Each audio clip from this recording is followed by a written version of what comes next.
What's up, guys? Corporal 24 here, San Francisco Bay Area, California. This is Axis&Allies Global 1940 using Siredsblood's tournament rules. I played against Argothair. He was the Allies and I was the Axis. And after 8 rounds, the game has ended. And my friend Argothair is going to give us the game recap. Take it away. Thanks, Corpo. Well, it was an amazing, epic game with a huge seesaw. Corpo opened with an attack on the British fleets with Germany and was fairly successful in wiping the bottom of the sea floor with them. In fact, not one of his subs took a hit, which inspired him to shift strategies and go for the new national objective in this house rules set, where Germany gets $5 if they leave 5 subs on the board. He managed that without even building any extra ones. So he pivoted based on that to kind of trying to control the North Atlantic, which never really left German control, just to keep Britain at bay while he invaded Russia. And he sent quite a bit over at Russia. There was no real sea lion threat. Instead, there were infantry and artillery and mechs. There's a railroad in this game that lets you push troops out a little faster, and so Corpo took advantage of that to get his troops quickly to the front line. Of course, the Russians can use railroads too, which they used to stack Leningrad and Ukraine for the first few rounds. When Germany finally declared war, was it turn 2 or turn 3? Turn 2. So Germany did actually go ahead and declare war on turn 2, but it was a little while before they could really push Russia off of Ukraine or Leningrad.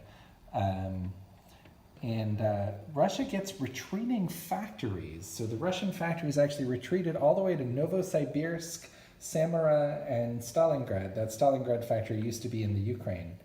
And they retreat 1 space a turn. It costs $1. It costs them 1 turn's worth of 1 production slot. But it seemed to work out for Russia. It delayed the German advance after a while. They built their own factory in Leningrad, but that wasn't until very late in the game.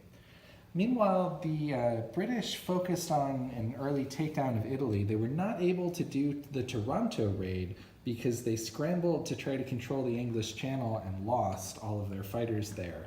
And the German subs wiped out the cruiser off the coast of Gibraltar. But what the British were able to do was bring in both of their starting transports to attack the Italians in Ethiopia and build a first-turn factory in Egypt that cranked out both ships and men. The Italians advanced to Alexandria, but were not able to seriously threaten Egypt, and eventually got crushed in Alexandria by a combined land, sea, and air assault, which gives Britain 2 NOs. It's NO back for having all its original territories, and a new NO for $5 for controlling the entire coast of North Africa. So that gave Britain the economic fuel it needed to continue building up its fleet and kind of camp off of Italy's sea zone and wrecking the Italian economy.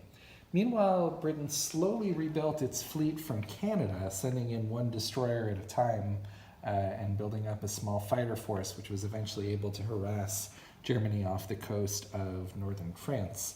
Germany was able to hold Paris throughout the game, and so that force did not directly score any victory points, but it was a spoiling force that diverted a lot of German troops over to the Western Front that could otherwise have been used to guard Italy or to send them on into Russia.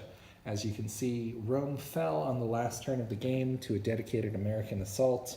America sent in 10 planes. They're all gone now, but it was an epic battle against both German and Italian troops in Rome that flipped Sardinia and Sicily.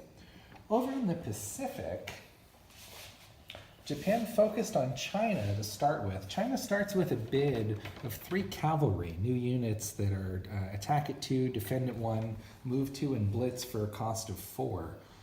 So with the help of those cavalry, China was able to occupy a lot of Japan's attention on the first 2 turns. Japan did successfully take Hunan and Yunnan, but at a somewhat elevated price that prevented Japan from having the push it needed to take India. Japan did get all the way to Burma and stacked Burma at one point, but then sort of ran out of steam as it declared war on turn 3. It was able to take Hong Kong and the Philippines, and at one point all of the Money Islands. And so Japan actually acquired all of its objectives. It was sitting in Burma, sitting in the Money Islands, sitting in Kwangtung, controlling the eastern half of China, and giving the Americans a run for their money with the Navy. But they were just a little bit thin on land units, and on the second try, Anzac broke into Java at a time when Japan just did not have a transport to replace it, which really prevented Japan from turning into a monster. They still had enough money to fund their needs, but they didn't really have enough money to fund their wants. It could have been all curtains for the Japanese if America hadn't blundered into the North Pacific with a woefully inadequate force. Excited by the discovery of long-distance fighters, America attacked a fleet of a loaded carrier and a destroyer and 2 transports off the coast of Okinawa, with 5 planes. But the Japanese successfully defended, keeping their transports alive, and that left the main Pacific fleet aggressively perched in Sea Zone 16, northwest of Midway, without enough hit points to withstand a total assault from the Japanese, who were able to build new carriers in order to mobilize their air force from the Chinese coast, bringing it directly into battle in the Pacific. The Americans were barely able to rally and recover Hawaii in the last couple of turns of the game, although, as you can see, America still has nothing like dominance of the Pacific. What happened in the Pacific is that China never quite died. India not only didn't die, but was able to use the new rule for a united British economy to dump more money than it was earning on the Pacific into the Indian factory. And Japan didn't exactly die, but it was wounded by 1,000 cuts, leaving the Allies in control of several victory cities, including a victory point in Siam. The way the victory is calculated in this variant is primarily through the Axis trying to pick up 12 victory points by turn 8. You can see there's 16 cities that count for a victory point, plus various sort of goals or quests that are worth a victory point each. They're like national objectives, but they give you victory instead of cash. So the Axis wound up with 9 of those, kind of spread throughout the board, but the Allies were able to pick up 13 or 14 original Axis territories, which to the best of our understanding is also a way for the Allies to get victory points. So we're calling the score something like 13-9 or 14-9 for the Allies. This map does seem to be heavily biased for the Allies because the Russian ability to retreat factories, the extra units in China, and the technologies that help get America into the game are just really powerful in a way that the Axis advantages don't quite seem to compensate for. And 12 victory points is a big ask for the Axis in only 8 turns. But we had a lot of fun along the way. There were times when it looked totally dire for the Russians. They lost Moscow. They might have lost Moscow a couple of turns earlier. You can see there's a barely sufficient screening force protecting Stalingrad and Persia. The reason why all the Russians are up north is because the Urals were the last city that the Axis needed for another victory point based on obliterating Russia. So there's a lot going on here. We had an epic game, lots of back and forth, lots of brilliant strategies all over the globe. That's why they call it global. Even if there's a slight concern with the balance issues, so far we're really enjoying Siredsblood's new rules, and we thank you for tuning in. All right, guys.